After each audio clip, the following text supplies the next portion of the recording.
We're live and it's Wednesday for Consistently Inconsistent Sports, episode 9. Woo. My name is Colin Morris, your host for this evening. Joining me as always, Layton Markwood, Michael Kinslow. Layton, how goes it in the Deep South? Oh, man, it is kind of like fall, but still 75 to 80 degrees. So, well, here in Columbia yesterday, it dropped from 80 yesterday to about 50 this morning. yeah. So, Michael, how's that beer treating you right now? Dude, it feels good. My Yeah? face is toasty. Yeah? All warm? Yeah. Everybody tucked up in there? Right? It's all good. All good. You put All your good. snacks in there. Yeah. Snacks in there for later in the day. Feed the birds, Ooh. you know? Pull the birds Right. back. You got the Well, bird there you birds go. in there. Yeah. Well, guys, it was an interesting week in sports. A lot of news not pertaining to what's actually going on the field. We'll start off with the hot takes of the day. Ba-ba-ba-ba-ba. First off, Jerry Jones lawyering up against the NFL to block Roger Goodell's contract extension. Okay. LeAngelo Ball and 2 other UCLA players arrested in China. That's right, China, for shoplifting a Louis Vuitton store while on an exhibition series. Some smart And- boys out there. Yeah, seems like some very wise decisions. And Nike, barely a month into their inaugural season of being the NBA jersey makers, is already making changes because of like 4 or 5 ripped jerseys on big national televised games. Layton, which of those things pops off to you? Give me a take. Give me something. I mean, the ball story in UCLA in China is ridiculous to me. It was one of the craziest notifications I'd ever received. But like once you start digging down into this story, It's wild. okay, so first of all, they got caught, right? We still don't know how much they sold or stole or what they stole. We just know it was from that Louis Vuitton Or if shop. they stole anything. Right. They're just in They the store just and get got caught. arrested. Like, like they were in China just like, I bet they didn't even get out of the store. They were detained and then sent back to their hotel, which is where they've been ever since. Meanwhile, the team went and played their game, and now they're moving on. So these and- these three 19, 18-year-old kids. 4. Oh, it's 3. I thought it was 3. No, it's 4, including LeAngelo. Okay. So these kids go out right next to their hotel, and LeAngelo's like, guys, come on, look at us. We're UCLA. My dad said I get what I want when I want it. But you want a Louis V bag in China? What are you doing in the Louis V store? Dude, You don't the need best part- shoes. The Colin best is part, there. Colin, is that probably wasn't even a real Louis V store. Oh, man. Dude, that was Could you imagine? probably some freaking like off-brand Chinese Louis V, like just complete knockoffs.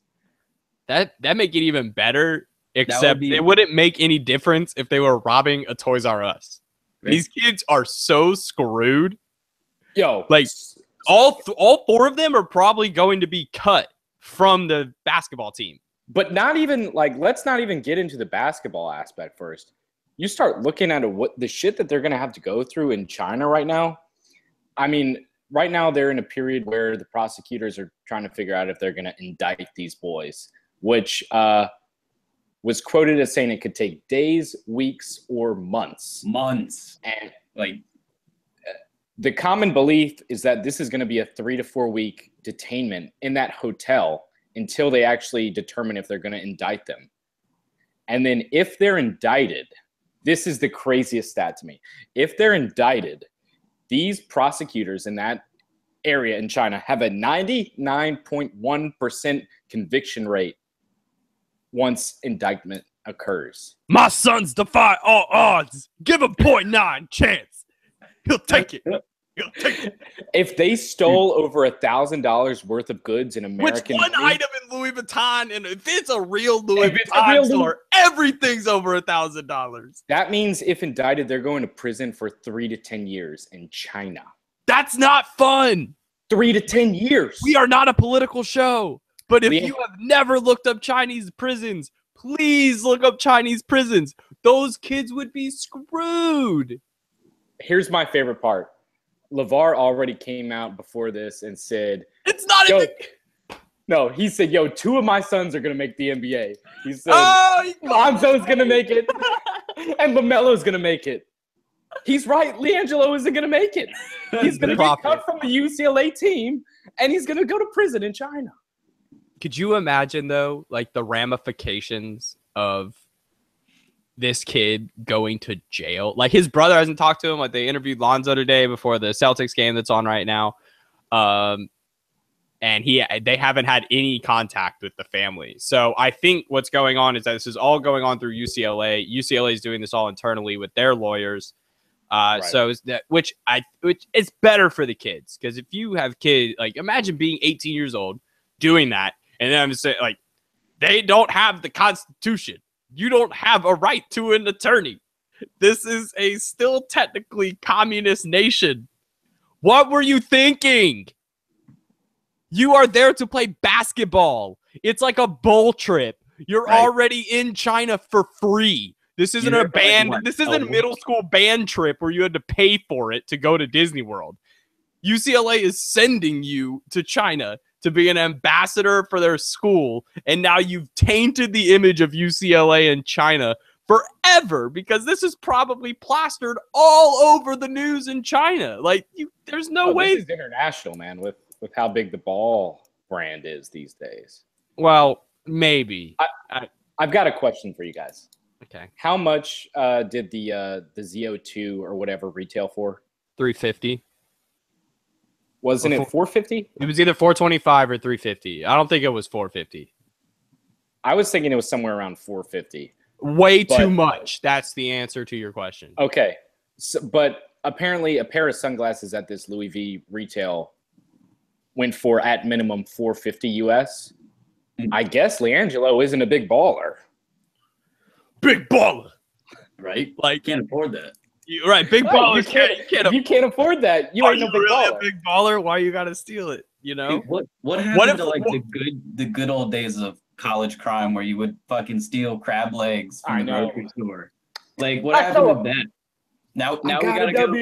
Now we gotta go to the Louis V store. Like, come on, man.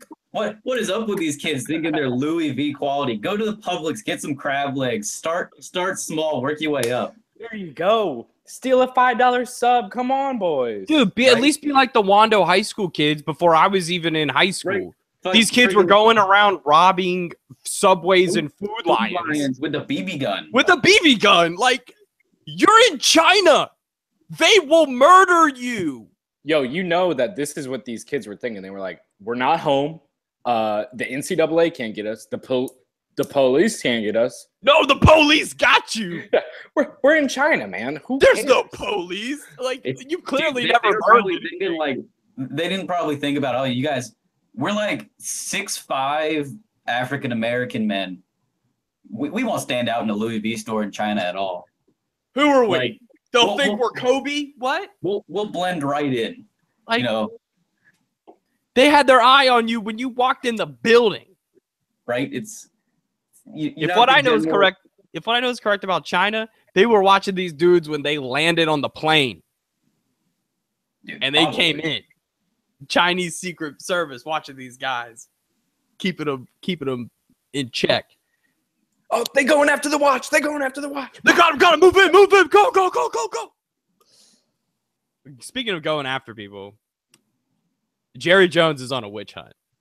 Dude, I don't normally like Jerry Jones. I am all for Jerry Jones right now. I am all for him on this movement right here. I hate behind Jerry Jones right there. But he's not even doing it for the right reason. Right. He's only doing it because of Zeke. Right. He's only doing it because of Zeke, which whatever. Do it because of Zeke. That's fine. But if you want to do it, he's got it. You know, Jerry's got him. Like, if anybody's going to tell Roger Goodell you can't have a job, it's going to be Jerry Jones. And if stuff comes out about Kaepernick, too, that'll just stack on it. And then that's going to be on Jerry too, though. No, but it doesn't matter. but it doesn't matter. Jerry Jones is going. No, that's not what I'm saying. I'm saying that if Goodell had anything to do with the Kaepernick situation, that's going to look way worse on Kaepernick. The hole gets deeper. The hole gets deeper for Goodell than it does for Jerry Jones, because nobody's going to come take the Cowboys away from Jerry Jones, but the owners can come and take the NFL away from Roger Goodell. That's for sure. Yeah, and I mean, I don't think he has anything going with hiring that the lawyer who represented Al Gore back in the 2000 presidential election.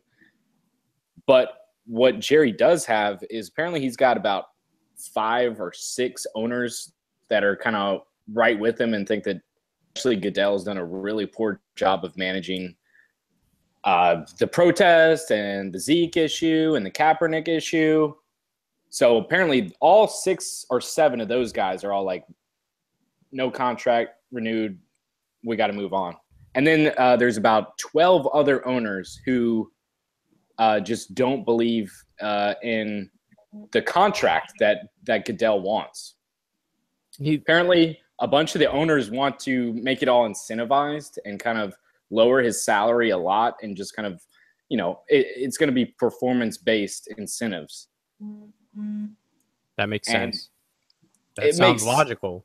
It makes sense, but then Roger is saying, hey, look at all this money that I've made you guys since I've been in term. I don't want to hear that. Yeah, but I want to hear that. I mean, if that's the argument, but if that's the only argument he's got of why he should be extended, it should be like, look what I've done to progress concussion awareness. Look what I've done for this. I should be talking about how much money I made. I should be talking about how well off I'm going to leave the league. He's going to be like, look at all this money I've made the league. And then the rest of them are going to be like, yeah, but then look at the league viewership ratings over the last 3 years to go hand in hand with all that money you made us. I believe if we can speak to this with an analogy and or metaphor, I believe Goodell will be the 2006 to 2008 George W. Bush. And then whoever comes in after Goodell will be Obama and will just come in and fix all the problems and be like, see, guys, look, it was real easy. We just had to believe that we could do this. Like I don't know, man. I think NFL is on a downward spiral. Right. That's what I'm saying. And getting Goodell out of there, putting a new face into the NFL. Who's going to be the new face? Who knows? I hope it's somebody who actually played football. I hope it's Peyton Manning. If it's Peyton, fine. Minus his relationship with Papa John, I'm all right with Peyton. It's going to be Tim Tebow. Yeah, I could do without Tim Tebow. Tebow isn't a businessman, so I don't see how that's going to work. Dude, maybe all kickoffs would be afternoon though, because people would still have to go to church in the morning. That's true. Monday all through West Sunday.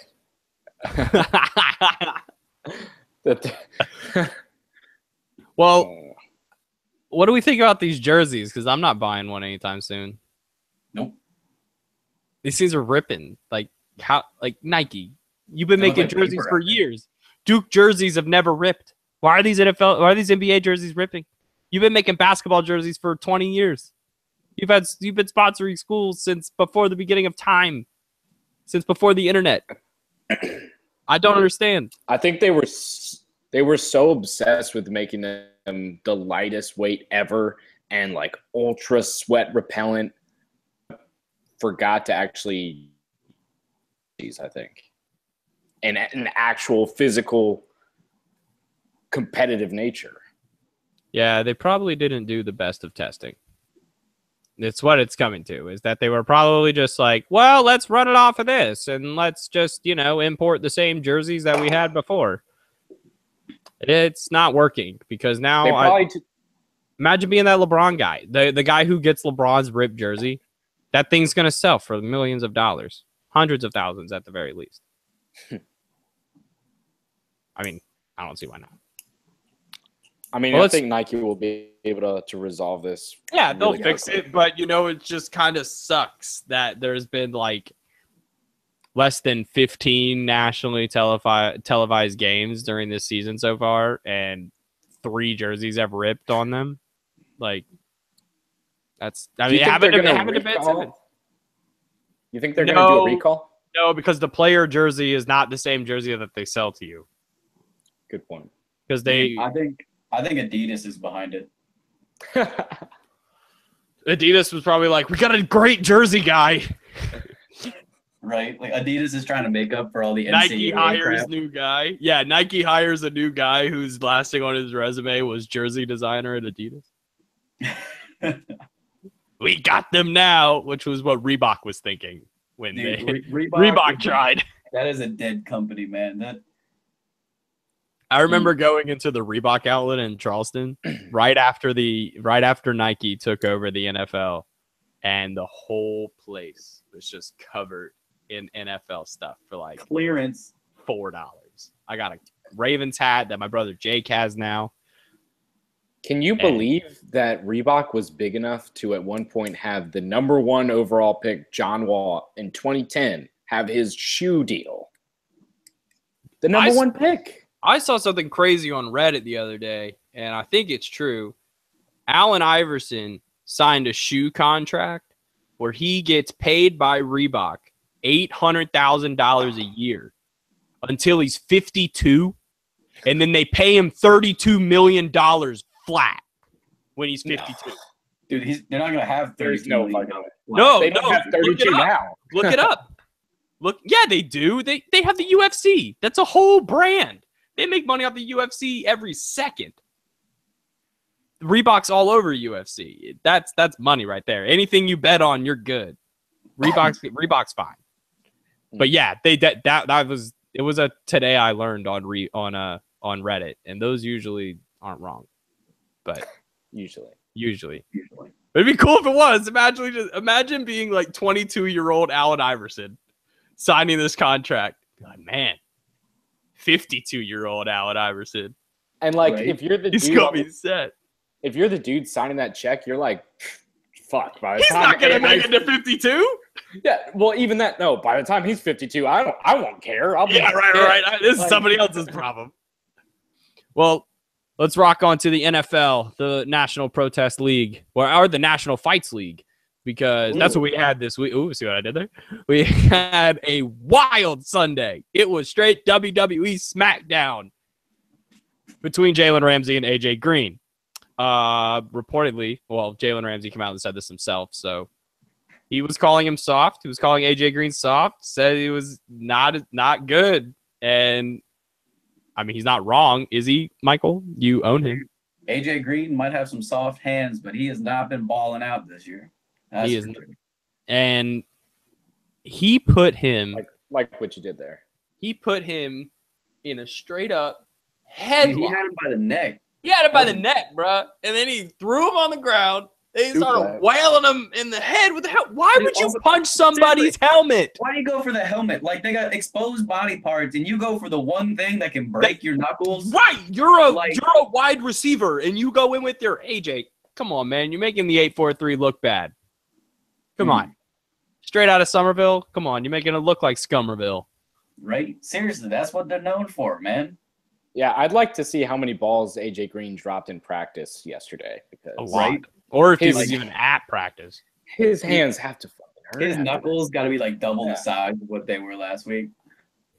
Dude, but like apparently Jalen Ramsey, he came out and said a ref during the ejection came over to Jalen and said, I don't know why you're being thrown out. Yeah, he pushed him on the ground right before it. So if you want to say that he instigated it, he probably said, oh, you soft POS, threw him on the ground or whatever. And then AJ was like, no, bump this. I'm out of here. I don't want to play in this game anymore. I'm not going to deal with this game. It was in the first quarter. That happens like every week, though. You're a 6-7 year pro at this point, AJ Green, like 6-year pro. You got to know, like you know that the second you go after somebody like that, you're getting thrown out of the game. Dude, I don't know, man. OBJ and Josh Norman, they let them go at it pretty good. That was a little different.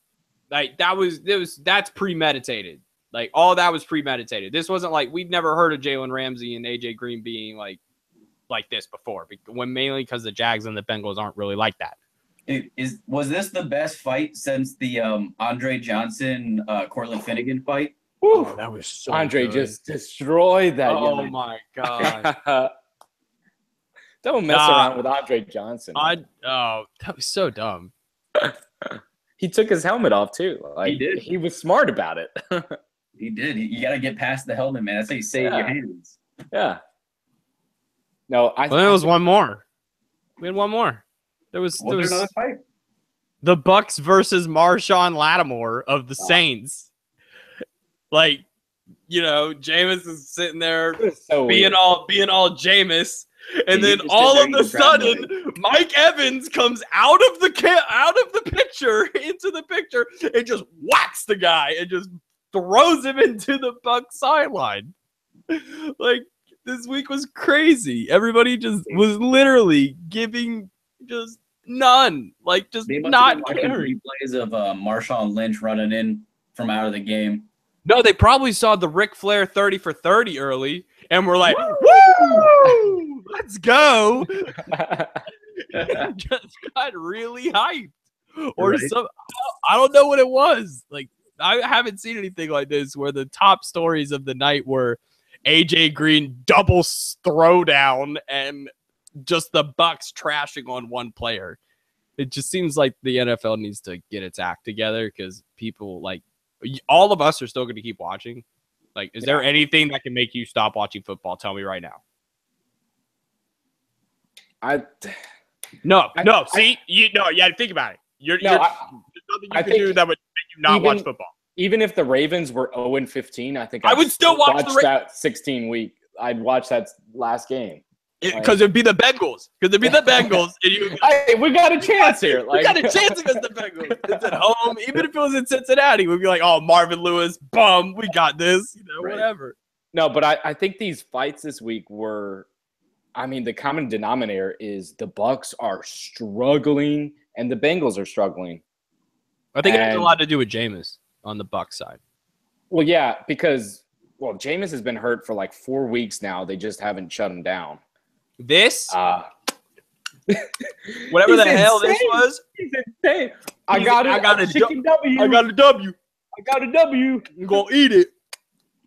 Shut up, Jameis. Like, I really like Jameis. I watched all the Hard Knocks this summer. I loved it. He was all a part of it. It had me really jazzed about the Bucks. Like, I was gonna draft Jameis in like the 11th round. He was gonna be my sneak peek. He was gonna be my sneak pick. That's my quarterback.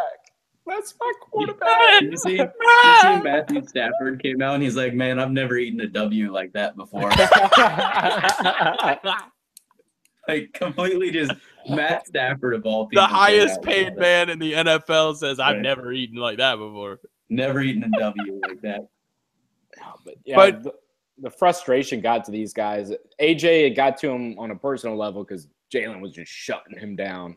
And then Mike Evans just snapped, man. That was weird. Lattimore barely touched Jameis. Jameis did the push, Jameis did the shove. That was really weird. Jameis must have bought him something nice for his birthday. Big crab legs. That's my quarterback. He didn't buy him. Yeah, he didn't buy them crab legs. He just went to Publix. It was a Publix too. It was my favorite part because people at Publix are so nice. And then, from my experience, and then Jameis just ruins that. That was just sad.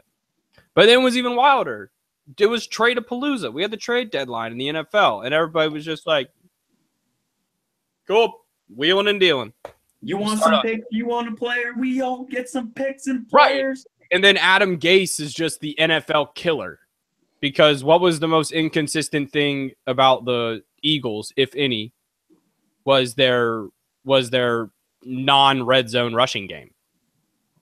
They couldn't get Wendell Smallwood really working as their change of pace back, and Blunt's going to be Blunt, but he's not going to be the guy that you can hand the ball to 20 times a game and really let him go. So they went out and got Jay Ajayi, who I traded the day before for Mark Ingram, and now I feel stupid. Like, really stupid. Jay only got 8 carries, so yeah, but he got 5 more points than Mark Ingram, and I lost by 2. So mathematically, I made a bad trade, and that's all I've thought about. Besides okay, so my Sunday morning had Paul Richardson and John Brown starting at wide receiver. I then proceeded to drop John Brown, pick up Marquise Goodwin, and I have Marquise Goodwin for a solid like 45 minutes. And then if I kept Marquise Goodwin in, I win. I win by 1.8 points. Colin proceeds to drop Marquise Goodwin because he was listening to too much Carolina sports radio. And I was like, oh, Curtis Samuel, because Kelvin Benjamin's not there. That makes sense, which I wasn't wrong. He ended up leading the team in snaps on offense for receivers in the game. He just didn't get the balls. Yeah. So he only got 5.7 points, and I lost by 2 points, and it was a sad day. That's why, Colin, you make all your roster adjustments on Saturday night, and then you don't touch it again until 1:05 Sunday afternoon. I can't do that. But then you're like, you know what? I made the moves. But then if you make I'll try it this week. My team 8 Sunday morning, you're going to just think about everything like, oh, what if I hadn't cut him at 9:05 in the morning? What was I doing? Well, and then Kelvin Benjamin got traded, also on my fantasy team. And then I don't have another receiver because he didn't even play on Thursday night. So Wednesday was this really confusing day for me where I was like, well, Jay's obviously not going to really play. But then he ended up getting a touchdown. Yeah, and looked really good. Yeah, and he does. Yeah, that offensive line is still killer. That's one thing that's obvious, that the Eagles are definitely the best team in the National Football League. Hands down, top to bottom. Fly, Eagles fly. Philadelphia. They're in it. I mean, I don't see a team beating the Eagles right now. If anybody has anything better. Well, all right, let's talk Kelvin Benjamin right now. Okay, what the hell are the Panthers doing? What are they doing? That is what would be in the NBA a lottery pick that they traded away for a 3rd and a 7th. And this is year 4. Well, he hasn't even developed yet. Right. And him and Cam are best friends. From all that I've heard, that they've always been close. The Florida State connection. Jameis won a national championship with them, and Cam probably watched that and was like, oh, this boy can play. Let's go. I got it. I mean, or what does he do? He always does his before the game. Didn't Kelvin make the Pro Bowl his rookie year? Pretty sure he did. Balled out his rookie year. He had like 1,400 yards his rookie year. Missed the whole season. And then he missed the whole season. But then they went to the Super Bowl. So then that's my whole thing about Carolina fans. Carolina fans here are very weird about Kelvin. They applauded the trade. They were like, right. They loved the trade. He got an MVP without him. We went to the Super Bowl without him. But I have said that about Cam Newton before. And Devin, and what I liked about having them together was I've always said Cam Newton is a better player when he's not throwing to the best player, but he's throwing to the best play on the field. Whatever the best play is, Cam was forced to make that the year they made that Super Bowl run. He was forced to work with what he had, Ted Ginn, and Ted Ginn balled, man. Right? And I think they still had LaFell at that point. Yeah. LaFell was there. Devin Funchess was there. He was a rookie. He was a rookie. He didn't do much, but yeah. You're right. Because he was still making the cheese. He played tight end at Michigan. So he had the little guy who played quarterback at App State. Webb. No. Wasn't Joe Webb? No. Joe Webb just joined their team like a year ago. But okay. But Kelvin not being there forced Cam to make the right decision rather than the decision that he maybe wanted to make. So now, because he's not throwing to Kelvin, he can throw, spread it around a little bit rather than forcing the ball. He seems to have an issue of forcing it to players, which now I feel like he's going to fall into that trap with Devin Funchess. I watched that game.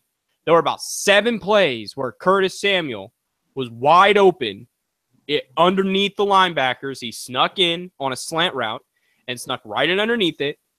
And Cam just tries to throw it deep to Devin Funchess. Go for the big play. Make the smart play, Cam. You guys have a chance to make the playoffs. I guess where I'm coming at is the fact that their running game is terrible. Their offensive line cannot block.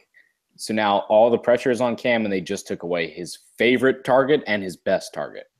Well, I think you're going to see more of the new most eligible bachelor in the Carolinas, Christian McCaffrey. They want to give him the ball a lot. And they did. He's been getting the ball a lot. But, like, all the time. Like, bye-bye Jay Stu all the time. I wish I didn't trade him away, but at the time, Kelvin Benjamin was still on that roster. Yeah, it'll be interesting to see how Carolina deals with this. But the trade that really rocked me was Jimmy Garoppolo getting traded to the 49ers. Because I feel like I'm pretty sure the Pats were offered a first and a second by the Browns last year for Garoppolo. And you still had Jacoby Brissett. But instead, they get a second-round pick and Jacoby Brissett. And then they get Philip Dorsett in return for a trade straight up, which is what? And then they move Garoppolo for a second. So instead of getting a first and second for one player, you got a second and a fourth-round draft pick for two players. The Pats have been the kings. They're the Spurs of the NFL. You know, they never make bad moves. It seems like every move they make makes sense. But it seems like something in the Pats organization is not working right. Or Belichick is just saying, look, I got 2 or 3 more years left. I don't care about the future. I'm not here to build the future. I'm here to win now. But I don't see how this helps you win now. I think this is a play where they finally found the magic anti-aging serum, and Tom Brady's just going to play forever. So they're like, screw it, get rid of everybody. Well, has anybody seen or heard from Brett Favre? I'm starting to wonder if Tom Brady sucked the blood out of Brett Favre and got his right. No, I heard that Brett Favre is actually working on concussion medicine right now. That's really? Yeah, he's working on like some concussion. That should be a nice break from his copper fit bracelets. That don't work. Do not buy copper fit crap. That stuff does not work. The best part is the last time they filmed or made one of those commercials was 6 years ago, and they're still pushing them on you. It's the same commercial, dude. No, what is the new one? Nutrigenics? Oh God. Oh yeah. What? It's the new Viagra. You got to get his shaving one in there every now and then too. The best blade you can get. Yeah. Do you think if you're wearing the Wrangler jeans, with the copper fit stuff, and you shaving your face, is that the key to being Brett Favre? Are you a Pro Bowl quarterback at that point? Like, right? No, but you could be a starting quarterback for the New York Jets. Somebody needs to try that out. No, but apparently what you said earlier, Colin, about the Browns reported trade in the offseason, there's conflicting sources. Apparently that might have been a little bit of fake news, and really what the trade was their trade that they went for with A.J. McCarron, which was a 2018 second and a 2019 second. Still a better deal. A better deal. But I think at that point, New England didn't know what they had left in terms of Brady's tank. And then I think how this year has played out with Jimmy G not getting any reps, I think he was about ready to leave. And well, no, they were going to have to pay him. Yeah, he was ready to leave. He was on the end of his contract. They weren't going to pay 2 quarterbacks. Yeah, no, right? Yeah, they're not going to. Yeah. He was going to ask for $20 million because it's probably what he's going to get. Is that crazy? This dude started like 2-3 games, like maybe. And he's going to get a $20 million contract. Dude, but I think when the season began or preseason, after they traded Brissett, I think at that point Belichick loves Jimmy Garoppolo, so wanted him as the future, and B, he might have had his doubts a little bit on Tom. He might have not known if he was going to make it. He did say he would trade him. Yeah, and then but just imagine, like, I just feel like the PR people there, like, I don't work in PR. But I feel like PR people for sports teams, like, you can't let Bill Belichick say that. Because then for the next 4 days, Tom Brady is going to be asked on every sports medium possible in the city of Boston, in Massachusetts, and the greater sports world in general. Well, what do you think about Bill Belichick saying he would trade you? Well, I love Bill as a coach. He's great. He's an all-timer. He's one of the greatest coaches we've ever had. And, he's got to do what's best for his team at the right time. Like, no, like that conversation shouldn't even be happening. Tom Brady. How many times have we talked about this though? Like, we know Belichick will cut you if you're not up to playing standards. Like, it's a fact. Like, he will bench you if he doesn't think you're good enough to play. Like, that shouldn't even be in the discussion with Belichick. What emoji would Giselle send Bill Belichick if Tom Brady were cut? Anybody? Anyone? What emoji? What emoji would Giselle would it be send? Would it be the one where it's like looking up in the air like this? That one? I would do the the steaming nose one. Would it just be the shithead one? Yeah, it would just be the Patrick Stewart. I just call it the Patrick Stewart now because what is that? The poop. What car commercial is that where it's like reading out the text message and it's like smiling pile of poop? Be that one. But let's talk about what this means for San Francisco, guys. This had repercussions all through the NFL. We have places that are in need of quarterbacks. This defines Kirk Cousins. This trade is the biggest thing for Kirk Cousins. And then he goes and whoops the Seahawks. Yeah, like just give that man his money. Kirk Cousins. That's all I got to say. Depending on what kind of money Jimmy G is going to get, Kirk Cousins is going to get even more. I think sure. Oh, yeah. Yeah, like wherever, if he stays in Washington, I honestly don't think he will stay in Washington. I think he'll move somewhere else. You think he will after all the crap? Because because then the only place he would have gone is San Francisco. Where else do you see him going? Yeah, that's 2018 Denver Broncos quarterback Kirk Cousins. Kirk Cousins. Okay, then the only other thing that I could realistically think of, what about the Jaguars? Dude, but Blake Bortles has been more than serviceable this year. No. He's not been the Bortles. He's going to be so cheap, though. Bortles is going to be so much cheaper than Cousins. Right, but Cousins is going to be if they can get him. Imagine Kirk Cousins with Leonard Fournette, Allen Robinson, Marquise Lee, Allen Hurns. Kirk, that was incredible what he did on Sunday. But you look at his season as a whole, and you break down his receiving core, which isn't great at all. But he has hurt. Who's hurt? Jordan Reed, Josh Doxson's been. Just talking about receivers. I'm talking about people that catch the ball. Those are people involved in your offense. Jordan Reed is basically a receiver on that team. He doesn't block. But you go back to previous years where they had Reed and Vernon Davis. Pierre Garçon and Deshaun Jackson. And Cousins was tremendous. And now this year, Chris Thompson is a lifesaver because Chris Thompson is taking all these dump offs, which is essentially Kirk Cousins is Joe Flacco. Give the ball to Fat Rob. But the running backs in Washington can actually take them 80 yards, where the running backs in Baltimore take them 5 yards. True statements. The running backs in Baltimore are Kitty Miles, and the running backs in Washington are Marcus Lattimore. Boom. I don't think Cousins has played very well, and I mean, he sure hasn't gotten much help from Dotson and Terrell Pryor, who's been atrocious. But I think Washington is still looking at him like, I don't know if this is our guy. I don't know if we want to pay this guy. Guys, I just had an idea. What if he went to the Giants? Dude, that's possible. Just throw everything back at the Redskins. Right? And then you get to play them 2 times a year. Right? That would the storyline. And then you have OBJ.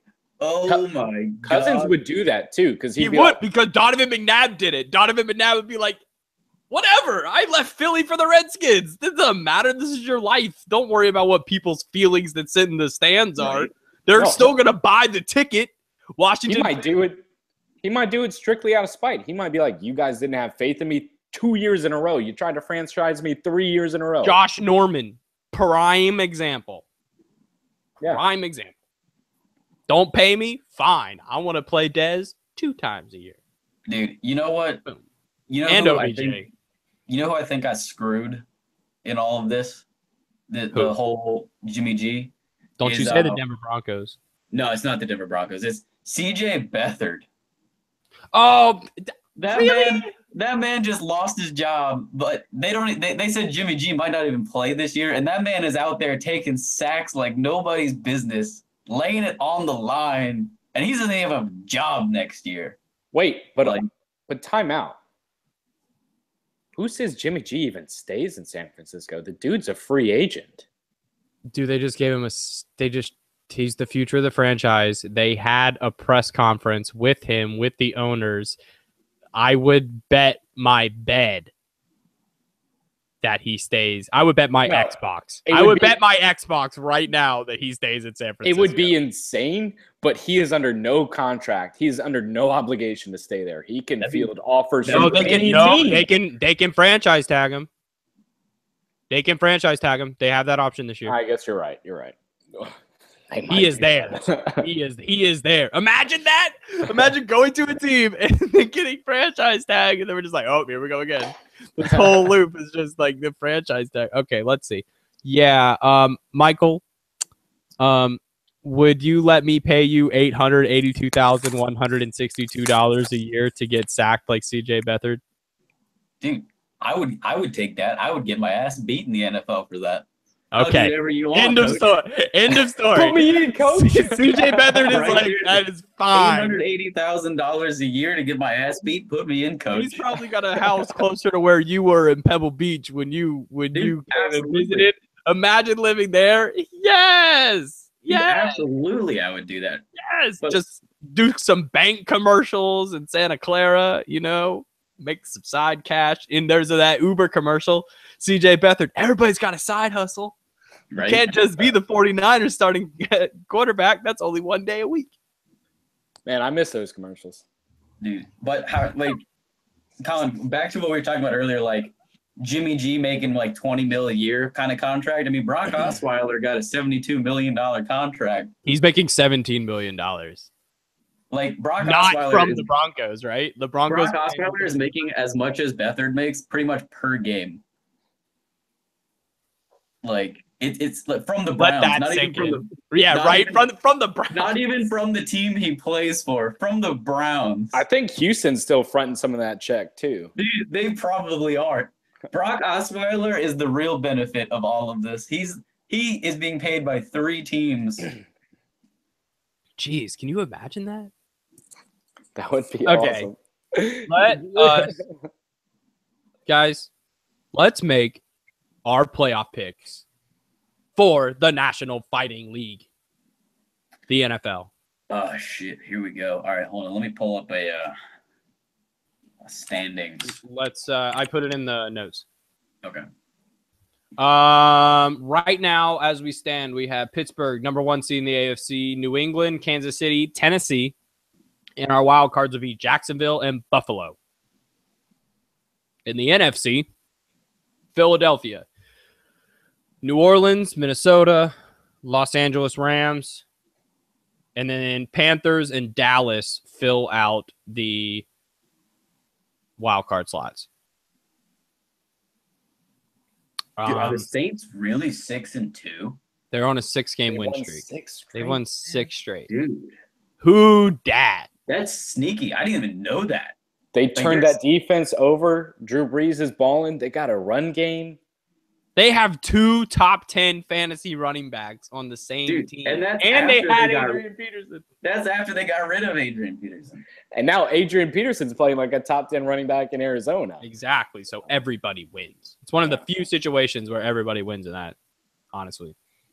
But what do we want to start? NFC or AFC?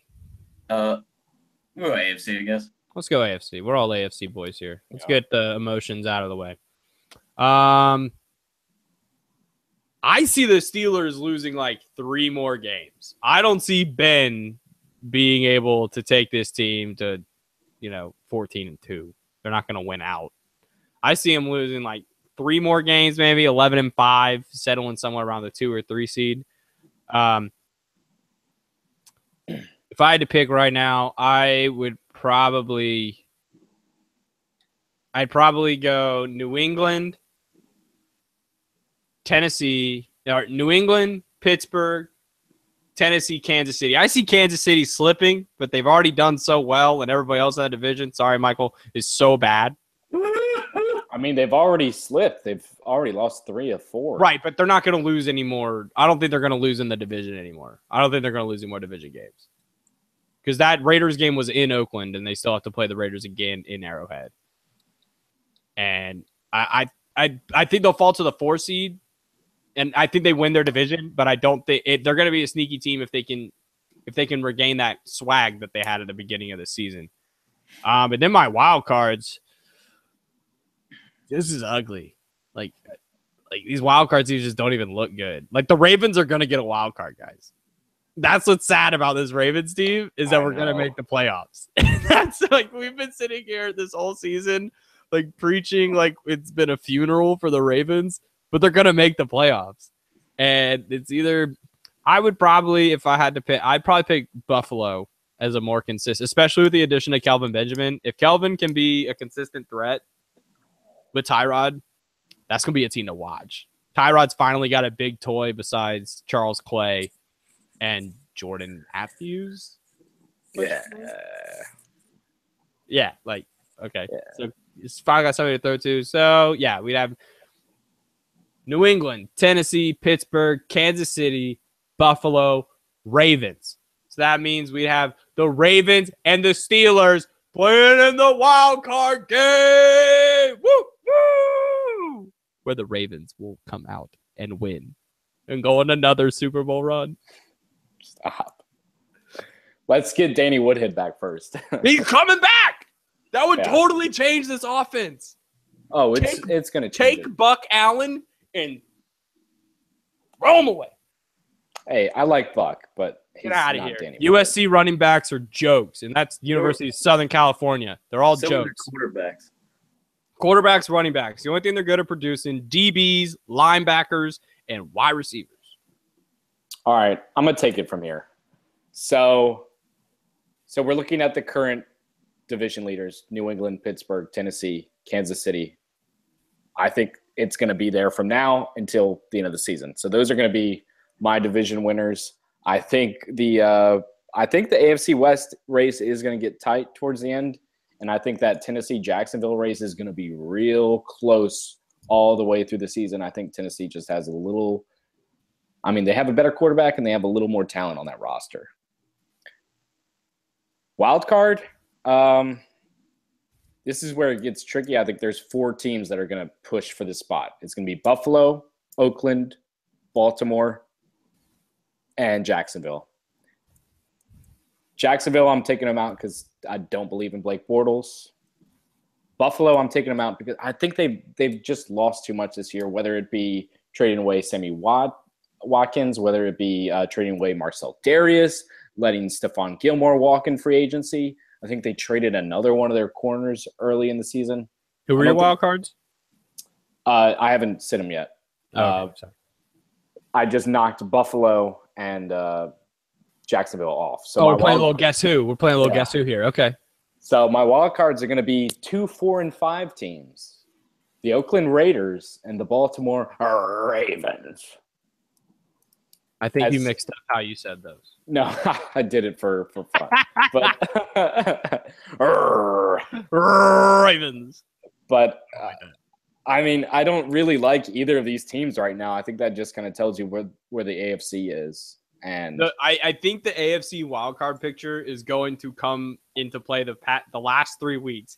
It's going to be one of those convoluted CBS spreadsheets that they throw up on the screen where it's like, oh, this is how the Ravens made the playoffs. This is how they made the playoffs. This is how they made the playoffs. This is how they made the playoffs. And they have to lose it here, win it here, lose this game, win that. And it's both of those teams are going to be 9-7. And then Buffalo's probably going to be 9-7. And then the Jets and the Dolphins and Jags are probably going to be 8-8. Like, it's just going to be so loaded like that. They're going to be the Jags and the Jets are both going to be 8-7.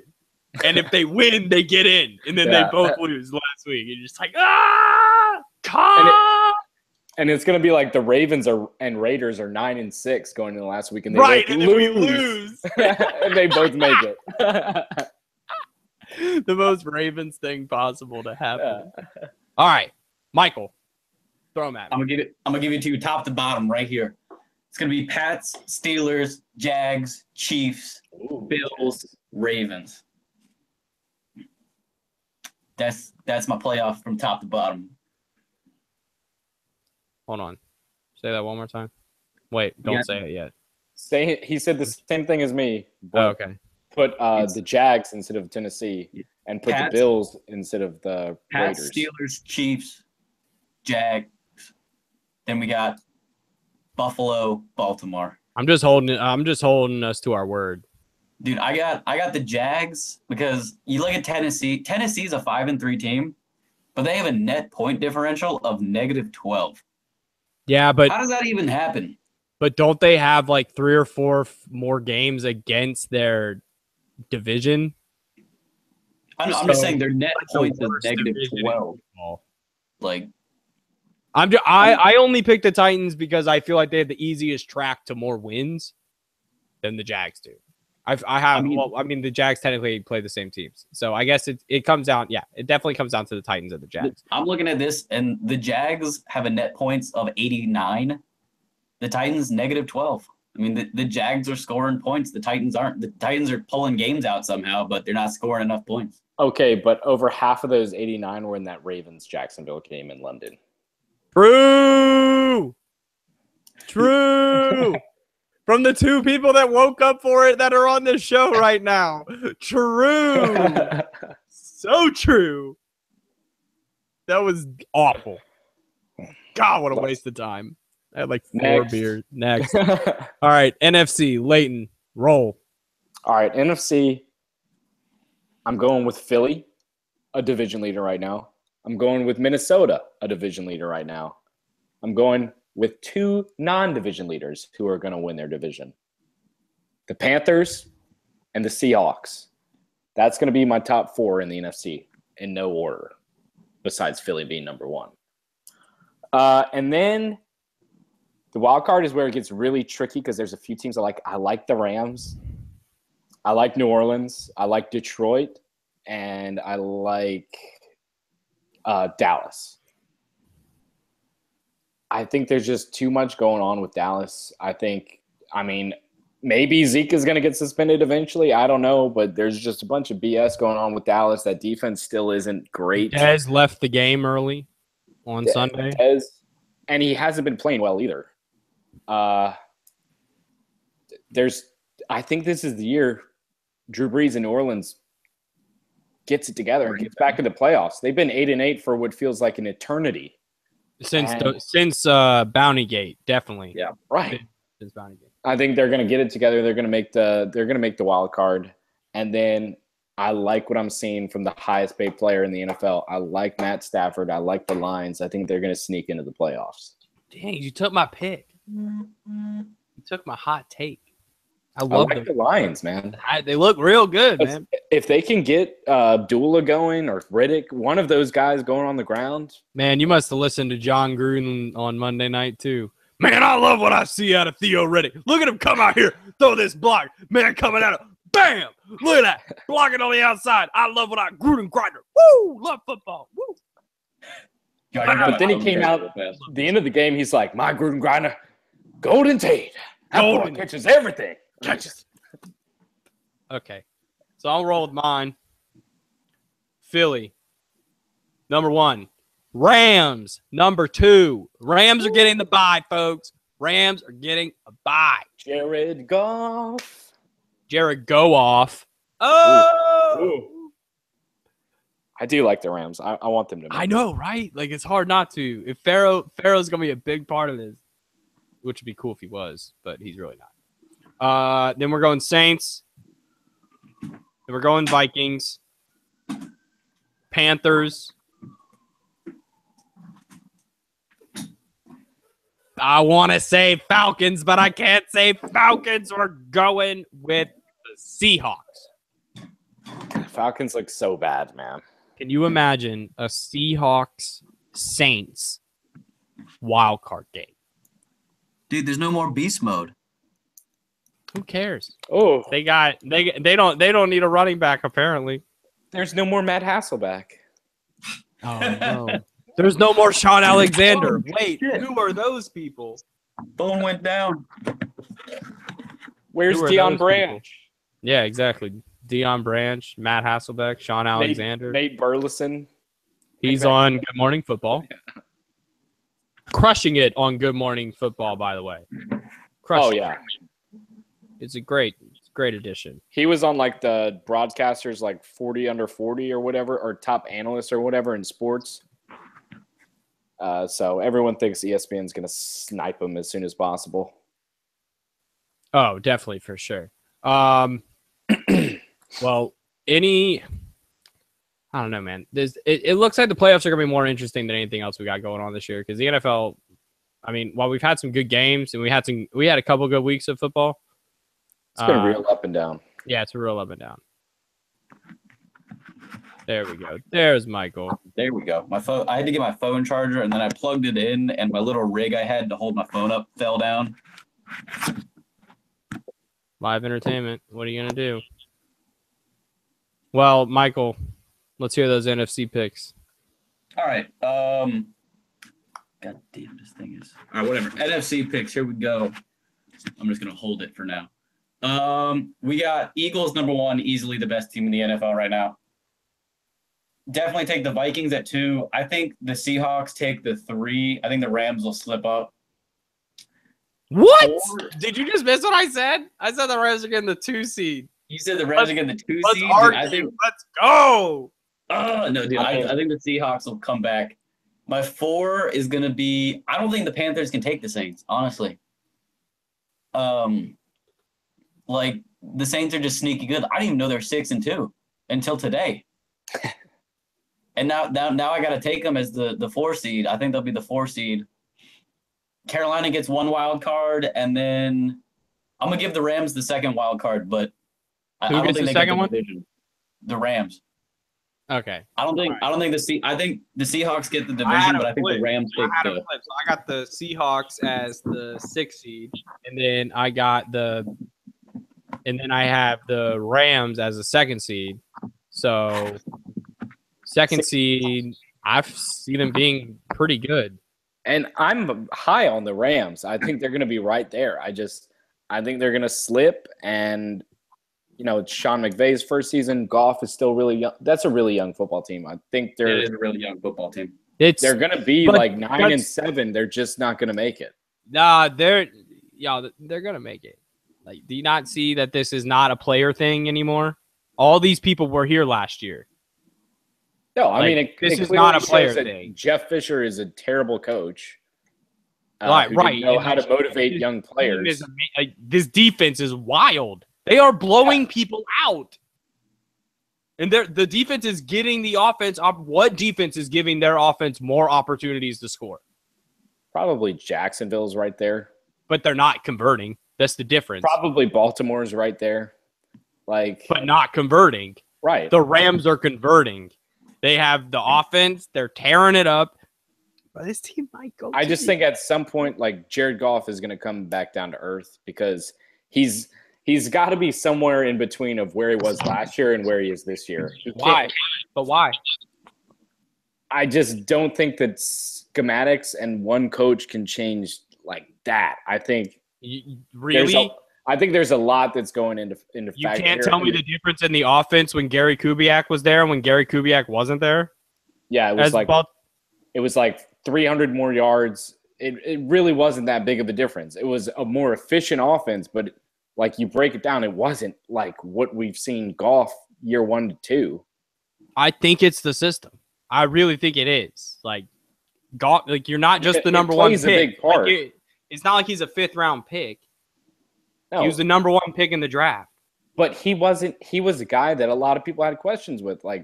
Is this guy even a first rounder? He had a lot of he had accuracy issues coming out of college. And he had decision-making issues. I just think that when the defense isn't able to play like this and they aren't turning the ball over every down and it's on Goff, I think the pressure is going to get to him. I think he's a good quarterback. I just don't think this is their year. Okay. Right now, this kid, let's see. He's throwing 60% completion rate, and he's over 2,000 yards. He's got a 97.9 QBR for the season. Oh, he's killing it because his average yards per attempt is wild. Like, he's not throwing the ball very much because he doesn't need to. And 60% is got to be way down in terms of like league average. But he's hitting these deep shots, and his guys are making plays after the catch. Man, Sammy finally caught that ball. That was sick. Yeah. What if Sammy keeps catching those balls? This team is like. I just think the NFC is really stacked, and I think the Rams are really good. I think they would be a division winner in the AFC. I just think it's kind of like an East-West NBA thing, and the Rams are just going to be just one notch too low. Okay, so each week going forward, we'll take a look. Next week, we'll see where all our teams stand, and then we'll make our picks for the next round with our teams. If all our teams, well, everybody still be viable for the playoffs, but we'll advance and see where we feel next week. On to the National Basketball Association. Just a couple little things. Eric Bledsoe got traded to the Bucks for lottery protected first and second, and got Greg Monroe as well. And Greg Monroe is not even going to be on the team by the end of the season. I see that I was kind of hesitant at first because for the Bucks, you have Malcolm Brogdon, who was the NBA Rookie of the Year last year. And then you just brought in a whole drama case of emotions in Eric Bledsoe. It just kind of felt a little off. It just kind of felt like it wasn't really a match that needed to be made yet. Or needed to really be. Like, if I see him going to, like, the Sixers and leading them this season to the playoffs. If he's on that Sixers team, that's a fun team to watch. But the Bucks, it just adds more people who need the ball in their hand. I think it's a really weird trade from both sides. You look at Phoenix, which already they had a lot of front court assets. Like, they have their 2 lottery picks from 2016 were centers and power forwards. And then they've got Josh Jackson. Now they're adding Greg Monroe.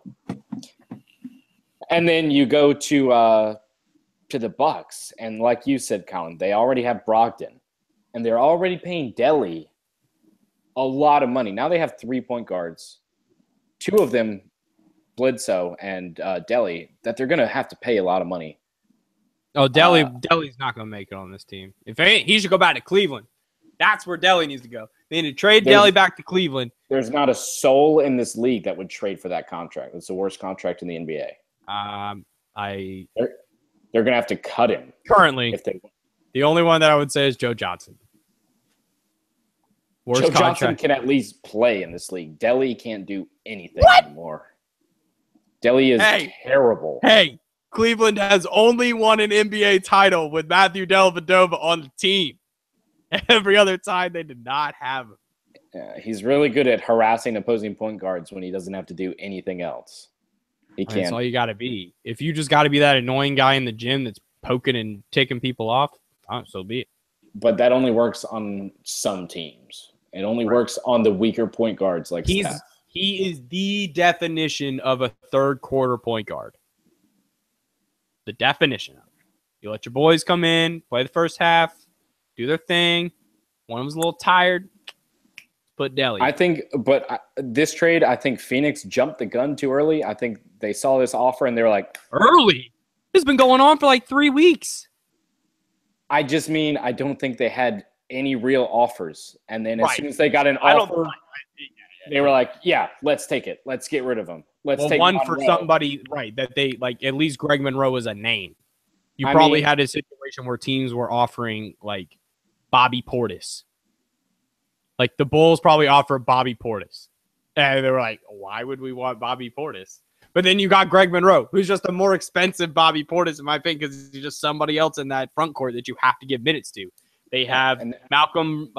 They have Brogdon, Brogdon, Bender. They have Alex Lynn. Brogdon, Bender, Alex Lynn, Marquise Chris, Tyson Chandler. That's 3 of those dudes are over 7 feet tall. Yeah. And now Greg Monroe's like 6'11", probably 7 foot tall. And Monroe can only play center. Like he touches the floor. He has a mid-range jumper, but that's about it. Monroe is this unfortunate soul, for those who don't know. Greg Monroe, NBA journeyman at this point of his career, started his career in Detroit. Detroit goes out, gets Andre Drummond. He's screwed. He finally gets moved, and he gets moved to the Bucks. He's like, oh, cool. I'll actually be able to play. I'll slide in nicely right next to Jabari Parker. They draft Thon Maker, who's a baller. Thon Maker is like, that team is going to be 5 years. We're going to be seeing Maker and Greek Freak just tearing dudes up on the glass, and they already are, but even more so. And now Monroe gets traded to another team where he has to fight for minutes, but this time, I mean, where does he even go? The crazy thing is Monroe is like a 17-10, 16-9 kind of guy, and he's just getting pushed out of this league. What about the Rockets? Rockets would be a nice fit. I mean, the Rockets still have Nene, and Monroe is like a 10 years younger version of Nene. And Clint Capella, but yeah. But they wouldn't play him at the same time, but yeah, I hate Nene. Oh, I never liked it. I know you do. I remember playing the Wizards in like 2K10. First guy I traded was Nene. That contract was awful. Oh, it was terrible. But hey, he was like, because he was like a 79 in 2K, and you're like, why do I want this guy on my team making $20 million a year? And you're like, I mean, he was such a solid player. He just never. He's like the worst version of Zach Randolph. He didn't have a jumper, but he could rebound and play defense with the best of them. Yeah, but I mean, the only other thing we'll talk about in the NBA is what's going on in Cleveland. Like, besides last night, congratulations, you beat the Bucks by 5, and I'm not changing my tune over the last 2 weeks. This Cleveland team has no idea what they're doing. LeBron's in a little funk. He might still, I don't know. The dude dropped 60 points on Friday. He's fine. The answer his team's is not. The team is not fun. The answer is they don't know how to play defense right now. I mean, at all. They're currently their team stats right now. They're currently tied for 5th in the NBA for scoring. Like, they can score points. The problem is they're 28th in points allowed. They're averaging 113 points allowed a game. That's absurd. I think they're just really bored right now. But then what are you waiting for? Isaiah Thomas? Because he's not going to come help your defense. Yeah, no, I think they're going to wake up. But, like, at this point, I think they just expected. But that doesn't solve their defensive problems. Like, yeah, no, just by waking up and playing at a higher mental level. But I'm saying it doesn't change who they have on their roster that's going to automatically make them play better defense. Dwayne Wade is not known as one of the most locked down shooting guards of all time. No, he's known as the dude you get the ball to with 3 minutes left. He's a solid defender. He's solid, but he's not. And in his prime, he was a very. But he's not now, is what I'm saying. But he can still play defense. He can still pick your pocket. So much that he got benched. So I know it was like a willing move to the bench, but I think he did that because he wasn't scoring. He wasn't playing offense well. Yeah, he's averaging 9 a game. That's it. Yeah, and that's way up since he went on the bench. And now he was averaging like 6. Their backup point guard. He's playing point guard now. That's not what you want. Oh, no. It's so not what you want. Can we just give LeBron the ball more? Like, I don't mean to say more. He already gets the ball enough. He leads the team in every single category except for rebounds. Right. So he needs to just be the de facto point guard going forward. Like, sorry, Derek. I know it was cool, the idea of Derrick Rose and LeBron really like playing together well, but it's not working. Because Derrick doesn't get to run his offense. Derrick Rose is not Jamal Crawford, who can just come in and light it up. I mean, you watched the NBA on Friday night on ESPN, Wizards Cavs, where the Wizards went into that game talking as much shit as you could possibly talk. They said, Cleveland didn't want us last year. We're the best team in the East. They said everything. And Cleveland listened to everything, stood up, locked down. They shut John Wall down. They made John Wall look pretty bad. He couldn't get off his shot. Bradley Beal did all he could to drop 36 on him, and Cleveland still won by 10 points. LeBron scored 57 points. When Cleveland wants to wake up and play, they can beat anybody. But is it? I just don't know if it's going to be enough this season. Because Layton, as much as it pains me to say, I like your Wizards. I don't right now. I think they're playing. I like them in the long run. I like them in the long run, but they're playing. And I like them more in the long run than I do for the Cavs. Yeah, because I just see the same Cavs team. Like I just see a worse version of last year. I said it in the preseason. Call me crazy. Said Celtics are going to be a better team. Everybody called me crazy. Eat your crows. Celtics are balling right now. Still balling. 105-95 with 52 seconds left in the fourth. They won that trade. If they had Gordon Hayward, they might be undefeated. Well, I still think it's going to be Cleveland-Washington in the East Finals. I think it's going to be Washington-Boston. I don't think Cleveland makes it. I don't think that team can do it. I just don't like them. But for all your NBA knowledge, you can join Layton and I on the Backdoor 3 NBA Shameless podcast. Plug. Shameless plug, because it's free and it's our show, and we can plug it on night. Monday night. We are coming in hot. Episode technically 3. Let's just call it what it is. It's 2. It's 2. Kind of 3, but 2. 2.5? 0.5? 2.0? That's it. 2.0. Yay, that's me. It's 2.0. All right, guys. Last main topic of the day. College football playoffs coming in sight. We got 3 weeks left of the regular season. Everybody's got rivalry week coming up in 2 weeks. They got their crap game before the rival game. The playoff rankings came out. It's looking good for the SEC. That's about all I got to say about that. Yeah. The SEC is still the best conference in football. Hands down the best conference in football. I mean, they got 3 of the top 10, you know? And they got the top 2. You got the top 2. And you have at least, get this. How crazy is this for the SEC? At least 3 more guaranteed matchups of top 10 games. It's nuts. Because you got what? Georgia, Auburn. You got Auburn. Alabama, Auburn. And then the SEC championship game. Yeah. That's But I've been hearing a lot of things, mainly out of Colin Cowherd's mouth, my fellow Colin in crime, that it's not good for college football if 2 SEC teams make it into the playoffs. I mean, but his argument is that it's not good, but who else are you going to put in is my thing. It's like, you look at it right now, it's Georgia, Bama, Notre Dame, Clemson, right? Clemson is probably the easiest to knock out of there at this point in time. They could lose to us or lose in the ACC championship game. Notre Dame, they play Miami, right? If they lose to Miami, Miami gets in. You have to put Miami in if they knock Notre Dame out. I mean, I don't see how else you don't put them in. Right. Unless they lose the ACC to Clemson. Right. Right. But then you look at, if Georgia and Bama, the thing is, if Georgia beats Auburn, let's assume Georgia beats Auburn, Bama beats Auburn. They're both undefeated SEC championship game. Can you honestly tell me that TCU, Oklahoma, Clemson, Miami, Notre Dame, any of those teams deserve to get in above whoever loses the SEC championship game? No, because the SEC championship game is the national championship game. It is the national championship this year. It usually is. And you look at the top 7. Notre Dame plays Miami this week. Oklahoma, number 5, TCU. Plays number 6, TCU. Georgia and Alabama are probably going to play in the SEC championship.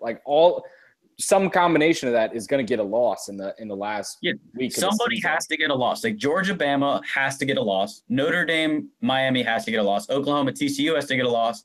And then Miami, Clemson in the ACC championship game, one of them is probably going to have to get a loss because it's probably going to be them in the championship game. Does that open the door for Wisconsin? It opens the door for Wisconsin and Washington. Wisconsin just can't lose.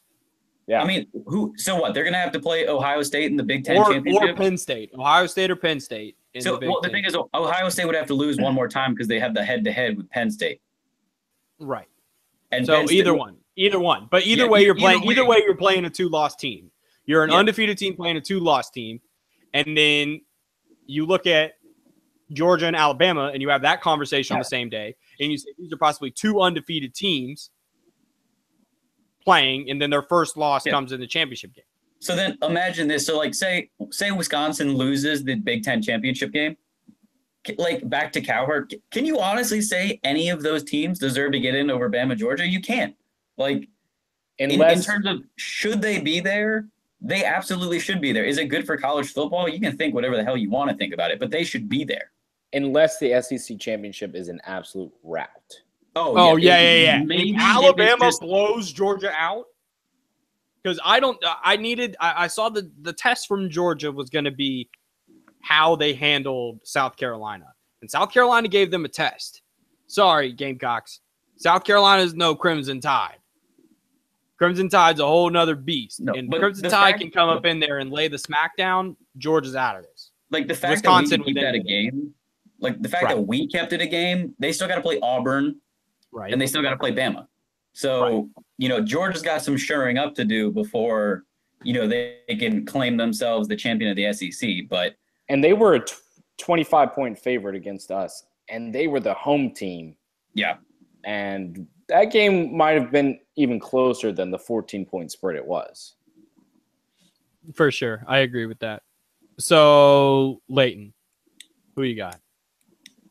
So, I think there's going to be a pretty good shakeup here. I think Bama wins the SEC championship, and they go into the CFP as the number 1 seed. Then you look at the current number 1 right now, Georgia. I have them losing this week at Auburn, and then also losing in the national championship or in the SEC championship. So that's a 2-loss Georgia team, well outside of the top 4. And then you go to the current number 3, Notre Dame. I like Miami. I just don't like them enough to beat Notre Dame. I don't like what they've done with their schedule hasn't been overly strong. Where's the game? It is in I think it's in Miami, actually. It's at Miami. Oh. 8 p.m. on ABC. Oh, but this is Miami's first I'll be at Macklemore. I'm taking Notre Dame, and because they're not in a conference, that means they don't have a conference championship, and their last 2 games are like Navy and maybe Army. Like, it's not a tough. Don't you ever count out the midshipmen like that. Their last 3 games are at Layton. Their last 3 are at Miami, home versus Navy, and then at Stanford. Yeah. What if Bryce Love goes off for like 350? Takes him out, and then Bryce Love wins. That's how Bryce Love wins the Heisman. Bryce Love wins. He goes off for like 350 on Notre Dame, knocks him out, and then it's just like, can you really not give me the Heisman at this point, guys? As much as I hate the program that is Notre Dame, as much as I hate the coach that is Brian Kelly, I see Notre Dame winning out and finishing as the 2 seed, which brings us to number 4, Clemson. Wait, okay. They will lose the last game of the regular season to the South Carolina Gamecocks. You goddamn right they will, Layton. Which eliminates them from all CFP talk because the Cox won't be ranked at this point. We would hold that over their head forever. Unfortunately, like, Clemson already got that first loss to Syracuse. Yeah. Last year was Pittsburgh. This year was Syracuse. But this year we'll give them that number 2 to officially get them out of the playoff. So that kind of opens the door. Then you go down to Oklahoma and TCU. They're playing this week. I think it's going to be a great game. I think it's going to be like Bedlam last week. But I'm going to give credit to Baker Mayfield, and I'm going to say Oklahoma's going to win this week, and then they're going to win out, and then they're going to win the Big 12 championship. So they're going to be the number I don't 3 think team. There's a Big 12 championship. I thought they added it. Did they add they added it specifically because TCU didn't make it 2 years ago. I thought they added it for that reason. You would be probably correct. Yes. I'll Yeah. Yep. On sale. So, Yep. I think last year might have actually been the first year of it. It's either this year or last year. Yes, sir. You are correct. And it will be at AT&T Stadium. Ooh, December 2nd. And that's where the Cowboys play. Jerry World, So baby. you got. So right now I got Bama, Notre Dame, Oklahoma. So we got one more spot, right? We got one more spot, right? Yep. Miami, they lost to Notre Dame, so they're out. Wisconsin, I think they're losing this week to Iowa. I think Iowa's just going to run through some teams, man. Bro, then Iowa should be in the playoff. Iowa has three losses, bro. They got 3 losses. Yeah, they're just rolling through everybody, though. I think Wisconsin is going to lose to Iowa this week and Michigan next week. I think they're going to drop 2 games because they haven't played anyone this year, and I'm not a big fan of them. Are you about to tell me that Washington is going to make it into the as crazy as it is? playoff? Like I did all this. Like I was like, who else could make it? Somebody else has to make it. Please, somebody has to make it. But no, Washington is going to win the Pac-12, and they're going to make it at 12-1. That silence was slightly intentional. Go Jake Browning. I want to die. I know it sucks, but somebody's got to be there. Go Jake Browning and go Peterson. Yeah, what's his first name though? Boise coach. Yeah, I forgot his first name. Chase Peterson. No, I don't know. Whatever. All right. Well, go on. I'll look it up. Michael, give me your 4, bud. I got Bama winning out. Bama's gonna take the 1 easy. I think the whole Georgia's number 1 right now is gonna get under their skin a bit. I think they're gonna steamroll through the rest of the season. Steamroll Georgia. I honestly think they steamroll Georgia in the SEC championship game. But I think Georgia still makes the top 4. So I think Miami's gonna beat Notre Dame. So I have Miami in. I have Georgia, Bama in, and then my 4th, I think Clemson takes a loss to either us or Miami in the ACC championship game. So they're out. Oklahoma, TCU, I don't see how you put one of them in with Georgia only losing to Bama. Like, regardless of who wins this week between Oklahoma and TCU, I just don't see how you put them in over Georgia. Very easily. If I'm the committee. You think so? Money. There's a totally different market. I'm thinking like these playoff guys, like Georgia's going to be in a New Year's Day game or New Year's Eve game, whatever they call it, maybe a New Year's Day game, whatever. They'll be in one of the other bowls. New Year's 6. The New Year's 6. Right. Yeah. They'll probably end up in the Peach Bowl playing in Georgia. It'll be cool, and they'll probably play like TCU. They'll probably play Notre Dame. We'll rethink this real fast. So, all right, here's what I got. We'll take it this way. We'll take it Bama. Bama as the 1. Miami undefeated as the 2. Oklahoma as the 3. And Wisconsin as the 4. There you go. Wisconsin, I like that. They make it as the 4. I feel like it's gonna get to the point where this is just gonna keep feeling like the BCS. We got out of the BCS, so teams that went undefeated had like that came from conferences that weren't called the SEC had a chance to play in a so-called postseason game. I feel like that's why we got rid of the BCS, because it just favored teams who had better strength of schedules, which that's all well and good, but we're not here to just rub the SEC's ego. And that's not, I mean, as SEC kids, we're all SEC kids, but the college football playoff was not made so 2 SEC schools can get in, which brings us to my picks. Number 1, Alabama. Number 2, Miami. Turnover. Number 3, Oklahoma. And number 4, fight on! The Trojans are going to win out. Stop. Everything's going to fall apart. The Oh Trojans my win the God. Pac. The Trojans win. The Trojans win the Pac-12. Come out. Washington wins out. Gets it. Washington would then what? Rise up to like 6. USC keeps winning. They sneak up to like 9. And then they beat them. Show out. If USC makes it to the Pac-12 championship, which they should, they have a chance to play themselves into the playoff. Whereas I just don't see Clemson beating Miami. Clemson just is not there together. When I look at Clemson, I feel like all that stuff on the sidelines with the laptop and whatever.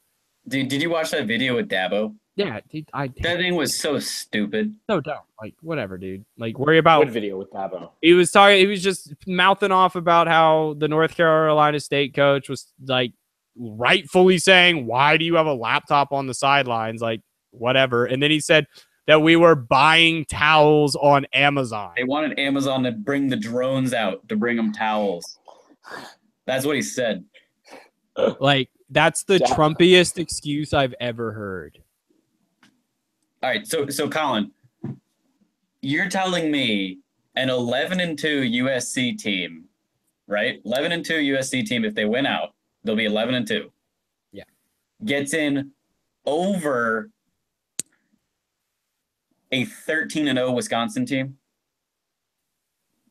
That's where, yeah, no. Well, but I don't think Wisconsin wins out. They're not. So Wisconsin's got. I don't think Wisconsin's not going to win out.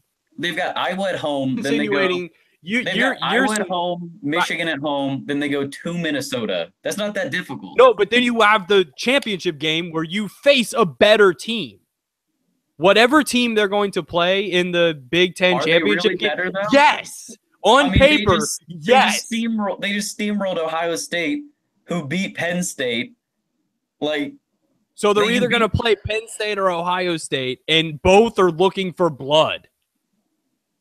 Wisconsin is not go. This is not the Wisconsin. Can you name anybody on Wisconsin's offense? Dude, it doesn't matter. They got Can the you big name boys anybody on Wisconsin's offense? I can't. Okay. But their record speaks for itself. I mean, they're undefeated for a reason. Arguably, dude, right now, look at their schedule, man. Do you see the schedule? Yeah, they beat Purdue. Okay. Oh, Boilermakers. They beat Maryland, and Maryland beat Texas in the first week of the season. Right, the first week of the season. Dude, I think they're going to beat Iowa. I think they're going to win out. And I just don't see how you take a 13-0 team. Actually, they're not going to be 13-0, though. Their best win might be against Lane Kiffin's Florida Atlantic. Like, right? That might be their best win. Like, dude, they beat Purdue 17-9. Of all the teams you should beat 45-17, it should be Purdue. You shouldn't beat Purdue 17-9 and then boast that win. Dude, if they beat Iowa to the end of the season. But none of these wins are against ranked opponents. They have no wins against ranked opponents because they haven't played any ranked opponents. But Colin, you went Bama, Miami, Oklahoma, Wisconsin, correct? No, USC. I said USC. Yeah, USC. So where do you have? What do you have Georgia doing? Do you have them? I have Georgia losing to Auburn. Yes, okay. I have Georgia losing to Auburn, and then I have them losing to Alabama. So you have the same thing as me in that. Yeah, right. Okay. So I see Georgia just eliminating themselves. Clemson's going to fall to 3 losses before they even get to a bowl game because we're going to beat them with Carolina, and then Miami's going to beat them. So that's 3 losses for Clemson. Get them out. Send them to some trash ACC bowl. I don't even care. Where do they send ACC bowls now? Orange Bowl. That's they're not the trash bowl. That's the best bowl. Fuck it. They're going to the Rhodes Humanitarian Bowl. Wherever. Send them to the. They're going to Boise. Dude, they'll go to the Duck Commander Independence Bowl where they sent us a few years ago. Well, I just don't see Clemson. They're just not the same team they were last year. That defense might be really good, but that offense has a lot of questions. Wisconsin, they're losing to Iowa, and they're going to lose the Big Ten championship game. There's no way that Wisconsin goes into Indianapolis and brings a bigger party than either Penn State, Penn State goes to the Big Ten championship game, the entire state of Pennsylvania will be in Indianapolis for the Big Ten championship game, and Saquon Barkley will run all over those fools. I also see Oklahoma winning out. The only thing that's going to keep Oklahoma out of it this week. It's do or die. But then I don't have as much faith in TCU if TCU wins. I think Oklahoma State is a better team than TCU. For sure. I gave Oklahoma all they could handle, but Baker was just better.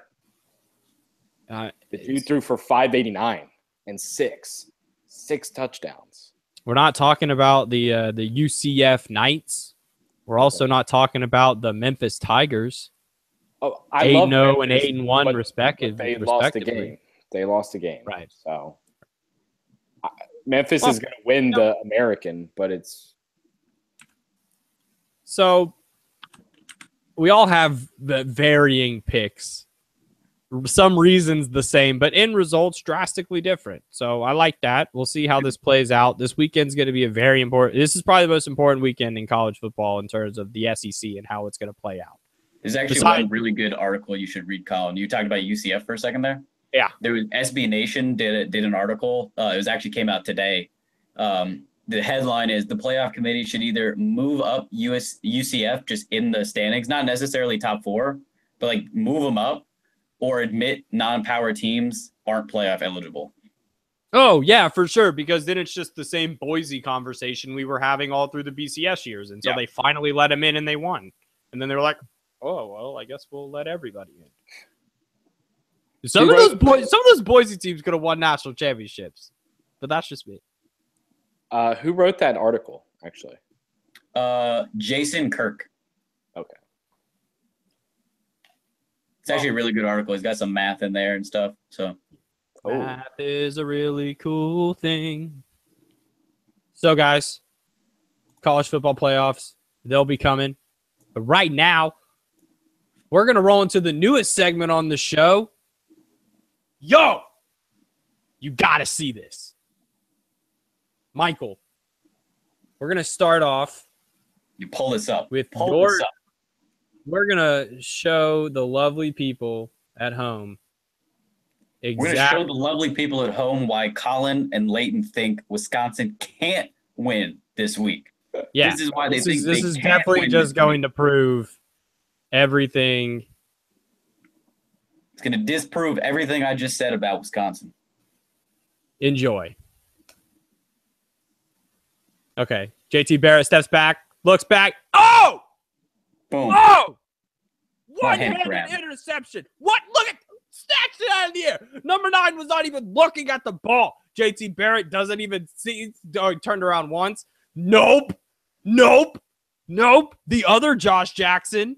Look at that. Look at that.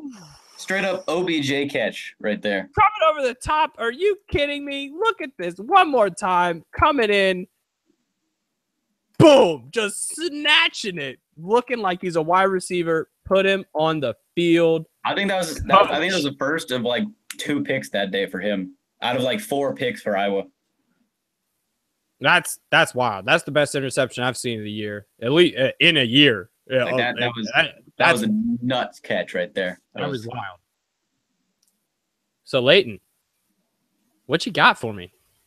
I just saw this really probably an hour before we went on air. Oh, so you did not see this last night when it happened? No, dude. I went to bed pretty early. And,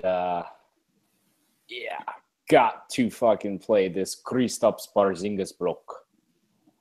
Okay. 1 block. Sorry, Tyler or Cody. Bye. One more. Bye. Gone. That man just got blocked once. Not once. Not twice. Not 3 times. 4 times. Just go home, Cody. And what do you do at that point if you're Cody Zeller when Kristaps just had a week's worth of blocks on you in 8 seconds? You just go home at that point. You go home, you cry to your mom, and you say, Mom, why didn't I stay in college another year? And that's not even counting the block by what's his name? Kyle O'Quinn. Kyle O'Quinn. There you thank you. I cannot remember his name. But Porzingis, not what you need to be facing in the paint. That man is coming for everyone. But guys, mine. You know I love me some football. And this weekend, my boy, my favorite soccer player, the Argentine wonder, Sergio Aguero, broke the record for Manchester City's all-time goal. Leroy Sané breaks out in a pass, sends it back to Aguero. He can pass it, but he takes it himself, sends it in the right corner, and breaks the Manchester City all-time scoring record with 178 goals, and he did it in 200 games, less than the man who came before him. This record has stood for 75 years, and he did it in half the time. Look at this. Booyah! Finish. Can't stop him. He is amazing. This Manchester City team has not lost in 2 months. That's right. Imagine not losing a game for 2 months. That would just like that winning mentality just there all the time. Like even when this team plays bad, they're still way better than you are. They're like the overhyping like person who got all A, like the kid who got A pluses all the time, but they'd always be the ones running in right before the test, like looking back through all their notes, like, oh, I hope I didn't forget any of this. You didn't forget any of this. You were looking at that stuff for 8 hours the night before. So I've got to start watching them because I got to change this losing culture that's been going on. Yeah, man, hop on my City bandwagon. No, it's not a bandwagon. I've been on it for like 7-8 years. You look at my weekend of sports, the Wizards went 1-2 over the weekend. The Gamecocks lost. The Ravens lost. And my fantasy teams went 0-2. And now my prized fantasy team that I've been the commissioner for 5 seasons now, I'm 2-7, and it's breaking me down emotionally, physically. It's tough. All right, you can pay. Yeah, like, can we bill you for this therapy session? Why? Why did I pick Jameis? Was it emotional? Do I see myself in him? Oh. But, like, I was going to take Mariota, so is there really welcome. that big of a difference, you know? Nope. Like, I might be 3-6 if I took Mariota. Like, that, if that's the only thing that changed. Well, hopefully, Layton, this week looks up. Because you got an easy win against Florida at home versus the Gamecocks. Let's not early say that. Day. We're going to take it one game at a time. One game at a time. I agree. One game at a time. One practice. Ravens can't lose this weekend. And Ravens can't lose.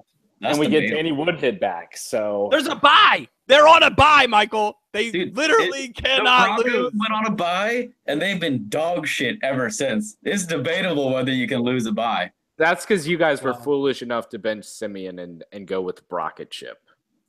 Well, we're just waiting. I'm waiting for Paxton Lynch. I read a Bleacher Report article. So this is what I'm thinking for that. So Brock got a 2-week tryout because Paxton wasn't fully ready yet. His shoulder was still bad. If Brock doesn't just blow the Pats out this week, it's Paxton's job. All right. So it's officially Paxton's job. I think it's officially Paxton's job unless Brock tears the Pats a new one this week. So we can go ahead and say on November 8th, it's officially Paxton's job. It's officially Paxton Lynchtown because I would say Swag Kelly would be going in, but they put him on IR along with Jake Butt, which annoyed me. Oh, Jake Butt. Where's he been at, man? They put Jake Butt on IR with Chad Kelly. Second best name in football besides Jim Bob Cooter. What annoys me is that because of that, we never get to see the Simeon to Butt connection.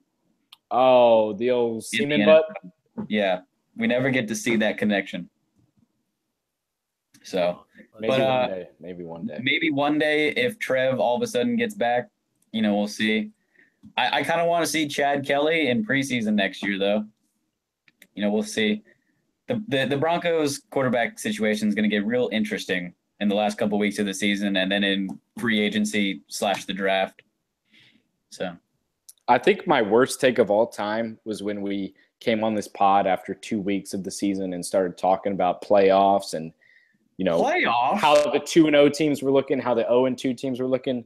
And I was all for those Denver Broncos. Dude, we looked good in the first 3 games of the season, and then we lost 4 straight. I said, Simeon can do it. He's going to be good enough to get them there. And this is a team that might not win 7 games now. Dude, it's like the first 3 games of the season. We're rightfully so to say that because he was balling out in the first 3 games of the season. And then he goes ahead and I think he threw 7 picks in the last 3 weeks because he didn't play last week. He threw like 7 picks. It blows my mind. The craziest thing about this Broncos team is that the only thing that has really changed about this roster from when they won the Super Bowl is Peyton.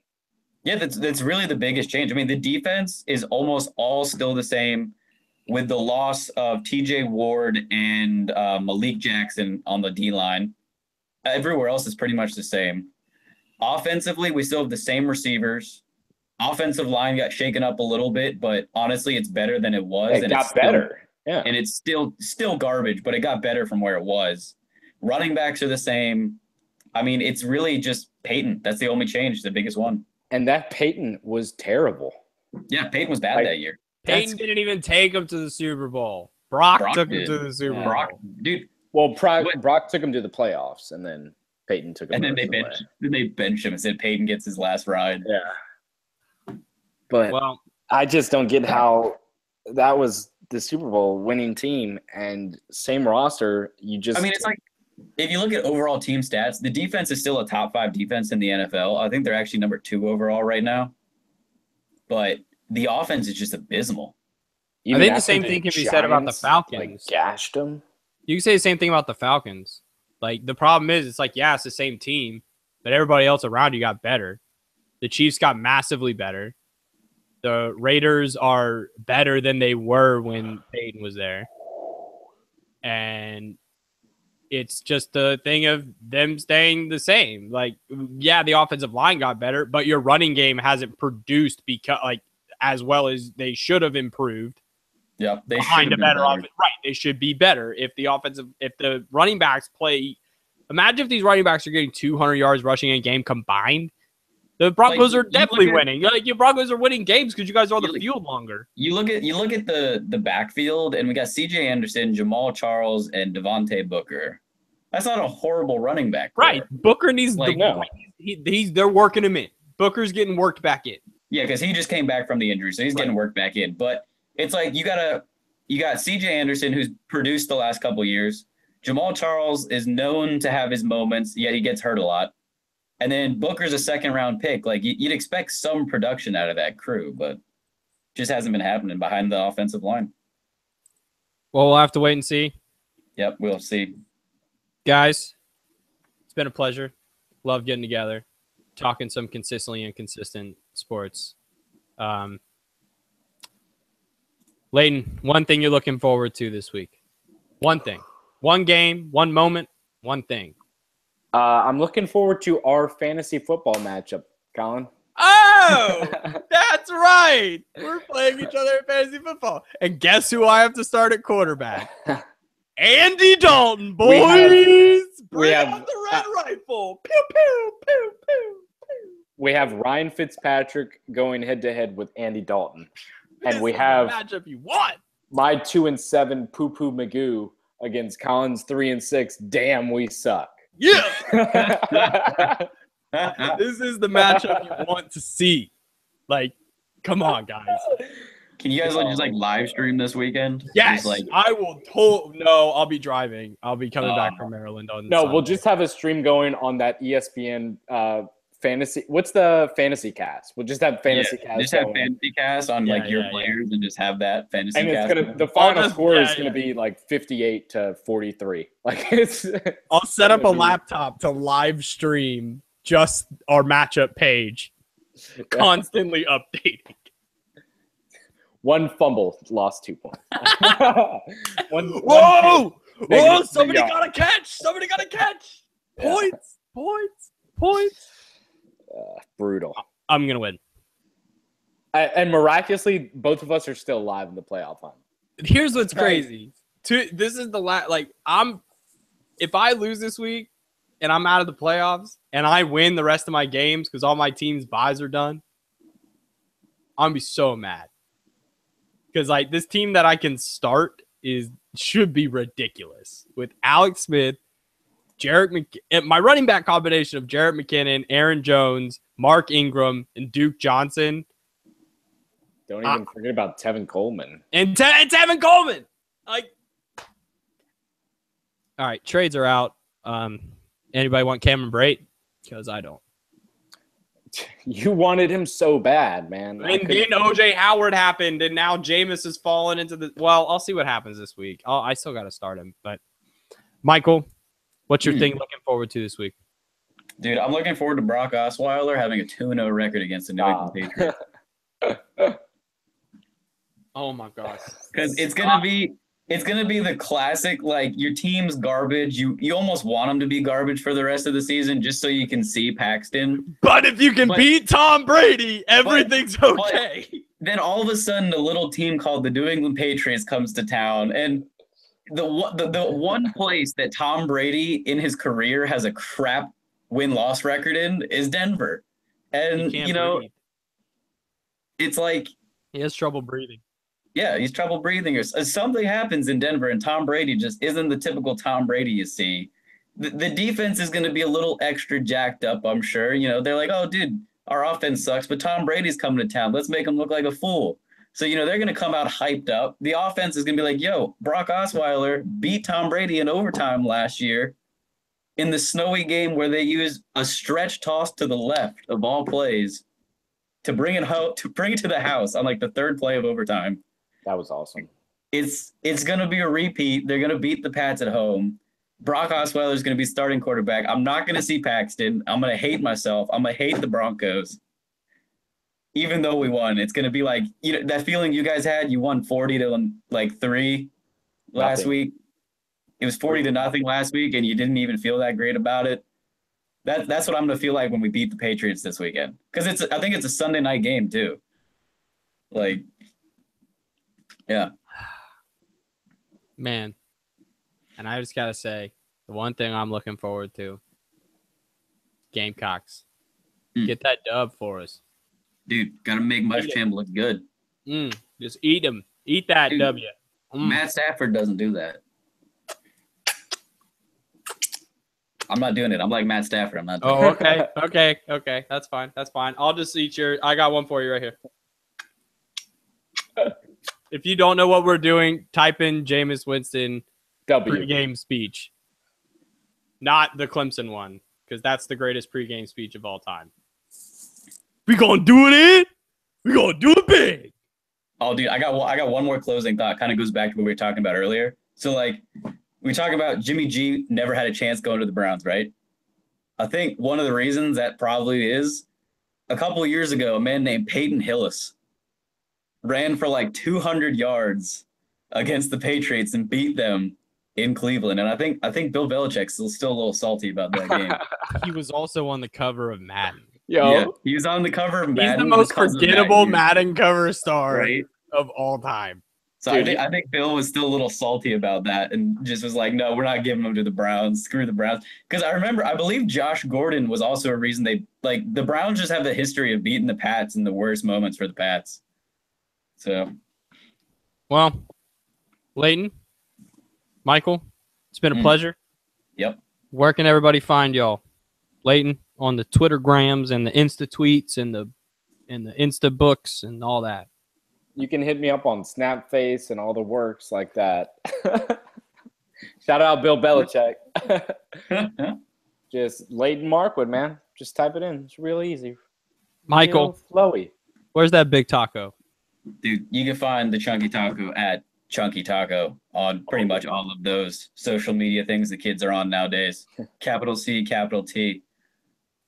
And you can find me, Colin Morris, at _C Morris. This has been the Consistently Inconsistent Sports Boys. Thank you for joining us, everybody. Hit the like button on this video. Hit the subscribe button. If you haven't already, do it. They're right here. It just takes a click. Save a click, save a cowboy, save a life. We're signing off, and we'll see you next week. Peace. See you.